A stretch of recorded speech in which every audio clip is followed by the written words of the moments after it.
জিয়া হলে গেলে মূলত আমার সবচেয়ে বেশি পছন্দ হচ্ছে হাঁসের মাংস আর লুচি। ওই লুচিগুলো সাইজে বড়, আর এই যে লুচিগুলো এগুলো সাইজে একটু ছোট, আর এটা হচ্ছে আলুর দম। মানে এই দুইটা জিনিস হচ্ছে আমাদের দুইজনের খুবই একটা ফেভারিট জিনিস। আপনারা আসলে অবশ্যই ট্রাই করবেন। আজকের আলুর দমটা কেমন আমি একটু ট্রাই করবো। ওনারা বলছে আজকে নাকি খুব মজার হয়েছে আলুর দম, তাই না? তাই বলতেছিল না? তুমি যেন না বেশি করে নিলা। অনেক বেশি দেয়। আচ্ছা, বিসমিল্লাহ।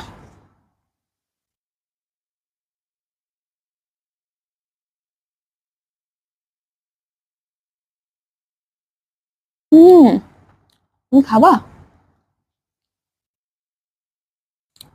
তুমি ভাত খাও, আমি সুন্দর করে তরকারি রান্না করছি, বুঝছো?